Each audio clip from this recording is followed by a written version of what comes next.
تقسیم پر، اوروں کو ملے ہیں مال و زر، ہم کو ملی تعلیم پر۔ الحمدللہ رب العالمین، والصلاة والسلام علی سید المرسلین وعلی آلہ واصحابہ اجمعین ومن تبعہم بإحسان الی یوم الدین، اما بعد۔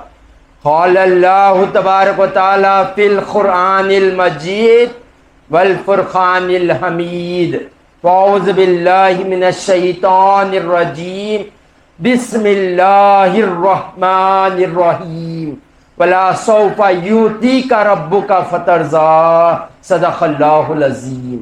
میرے زندگی کا مقصد تیرے دین کی سرفرازی، میں اسی لیے مسلمان، میں اسی لیے نمازی۔ محترم و مکرم عزیز سامعین اکرام، السلام علیکم ورحمۃ اللہ وبرکاتہ۔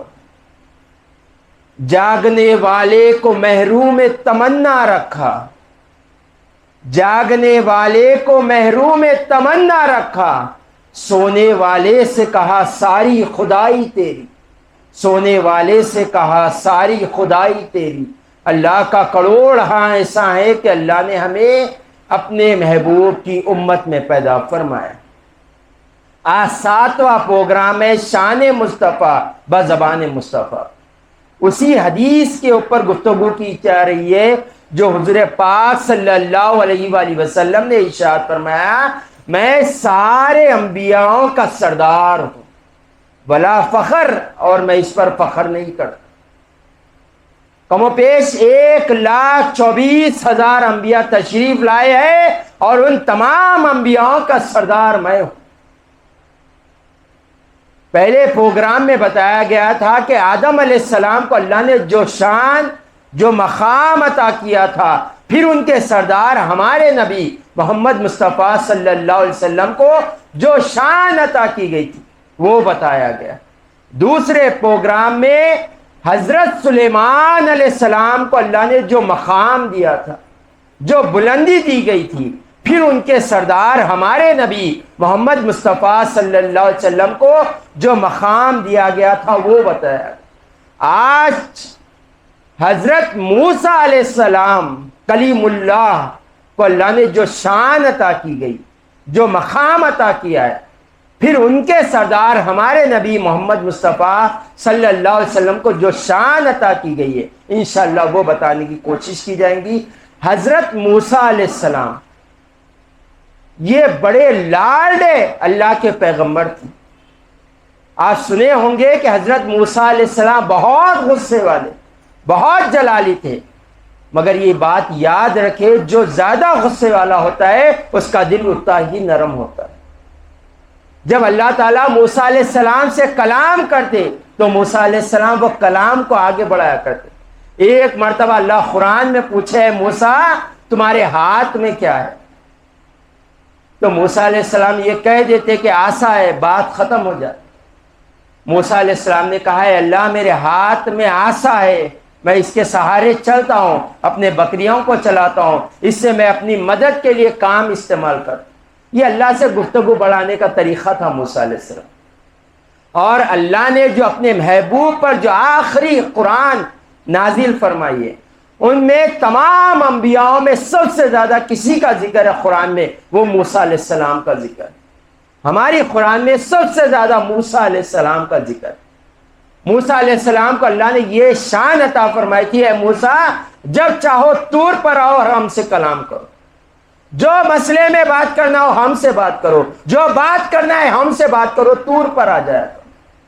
اور ایک مرتبہ اللہ نے کہا ہے موسیٰ 30 دن کے لیے، 30 ڈیز کے لیے اے موسیٰ طور پر آؤ اور ہماری عبادت کرو۔ تو موسیٰ علیہ السلام نے لبیک کہا اور طور پر چلے گئے 30 دن اللہ کی عبادت۔ تو اللہ نے کہا ہے موسیٰ کیوں نہ اور 10 دن بڑھا دیا جائے، 40 دن کر لیا۔ تو موسیٰ علیہ السلام نے کہا ٹھیک ہے، 40 دن اللہ سے کلام کرتے ہوئے، عبادت کرتے ہوئے موسیٰ علیہ السلام کے گزر گئے۔ جب 40 دن گزر گئے، جو کلام میں لذت موسیٰ علیہ السلام نے محسوس کی، بے ساختہ کہہ اٹھے ربی ارینی، اے اللہ مجھے اپنا دیدار کرا دے۔ جب اللہ کے کلام میں یہ لذت ہے تو اللہ کے دیدار میں کیا لذت ہوگی؟ بے ساختہ زبان سے کہہ اٹھے ربی ارینی، اے اللہ مجھے اپنا دیدار کرا۔ جب یہ کہنا تھا اللہ نے کہا ہے موسیٰ لن ترانی، تم مجھے ہرگز نہیں دیکھ سکتے۔ پھر اصرار کرے اللہ مجھے اپنا دیدار، کہا تم مجھے ہرگز نہیں دیکھ سکتے موسیٰ۔ یہی اصرار چلتے گیا تو اللہ نے کہا ہے موسیٰ جو تمہارے سامنے پہاڑ ہے طور پہاڑ، اس کے اوپر نظر جمائے رکھو، میں اس پر اپنی رحمت کی تجلی ڈالوں گا۔ اگر وہ پہاڑ اپنی جگہ سلامت رہ گیا تو موسیٰ ان قریب تم میرا دیدار کر لو۔ جب اللہ نے طور پر اپنی رحمت کی نظر ڈالی، طور ریزہ ریزہ ہو گیا، موسیٰ علیہ السلام بے ہوش ہو کر زمین پر تشریف لے کر اور اٹھ کر کہا سبحان اللہ، پاک ہے وہ ذات۔ یا موسیٰ علیہ السلام بار بار کو التجا کرے اللہ مجھے اپنا دیدار کرا، کہہ رہے لن ترانی، تم مجھے ہرگز نہیں دیکھ سکتے۔ اور اپنے محبوب کی باری آ گئی، ہمارے نبی کی باری آ گئی تو جاگنے والے کو محروم تمنا رکھا۔ موسیٰ علیہ السلام جاگتے ہوئے کہہ رہے اللہ مجھے اپنا دیدار کرا، جاگنے والے کو محروم تمنا رکھا، سونے والے سے کہا ساری خدائی تیری۔ جب حضور پاک صلی اللہ علیہ وسلم استراحت فرما رہے بستر پر، اللہ نے جبریل کو بھیجا ہے جبریل جاؤ میرے محبوب کو اٹھاؤ اور کہو آج کی رات سونے کی رات نہیں ہے، آج کی رات رب کے دیدار کی رات ہے۔ اللہ نے یہ مقام ہمارے نبی کو عطا کیا۔ یہ بڑا واقعہ ہے معراج کا۔ خلاصہ کلام یہ ہے کہ اللہ نے اپنے محبوب کو جاگتی ہوئی حالت میں سر کی آنکھوں سے اپنا دیدار کرایا۔ یہ خلاصہ کلام ہے معراج کا۔ کہنے والے یہ کہتے ہیں کہ خواب میں معراج ہوئی، کہنے والے یہ کہتے ہیں کہ جبریل کو اصلی شکل میں، خادم کو دیکھنے کے لیے معراج کرنا پڑے گا۔ وہ خادم جو گھر کے باہر ٹھہر کر لبیک یا رسول اللہ کہتے ہیں، ان کے لیے معراج کرنی پڑے گی؟ سوچنے کی بات ہے، عقل میں نہ آئے وہ بات ہے۔ حضور پاک صلی اللہ علیہ وآلہ وسلم تو معراج کا چھوڑ دو، جو جبریل کو دے کے کہتے ہیں، حضرت حمزہ رضی اللہ تعالیٰ عنہ کو حضور پاک صلی اللہ علیہ وسلم نے جبریل علیہ السلام کو ان کی اصلی شکل میں دیدار کرایا ہے۔ حضور معراج جائیں گے جبریل کی زیارت کے لیے؟ سوچنے کی بات ہے۔ اور ایک بات ذہن نشین کر لے، حضور پاک صلی اللہ علیہ وسلم نے فرمایا میرے صحابہ ستاروں کے مانند ہیں، تم جس کی پیروی کرو گے نجات پا جاؤ۔ اور ہمارے امام ابن عباس رضی اللہ تعالیٰ، یہ مفسر اعظم ہیں، یہ امت کے سب سے بڑے عالم دین ہیں۔ حضور پاک صلی اللہ علیہ وسلم نے ارشاد فرمایا میری امت کا سب سے بڑا عالم ابن عباس سے بڑھ کر، اور آپ کے علم کا دیکھیں آپ فرماتے اگر میرے جوتے کا تسمہ گم جائے میں قرآن سے اسے ڈھونڈ لوں گا۔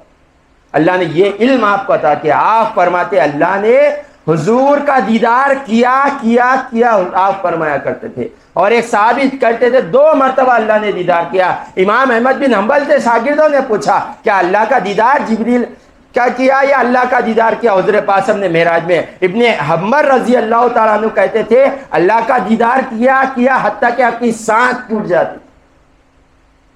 تو یہ ہمارے اسلاف کا جو عقیدہ ہے ہمارا عقیدہ ہے، ہمارے صحابہ کا جو عقیدہ ہے ہمارا عقیدہ ہے، اور اس پر گفتگو کرے بڑی ہوتی ہے۔ اللہ نے یہ شان حضور پاک صلی اللہ علیہ وسلم کو عطا فرمائی ہے۔ وآخر دعوانا ان الحمد للہ رب العالمین۔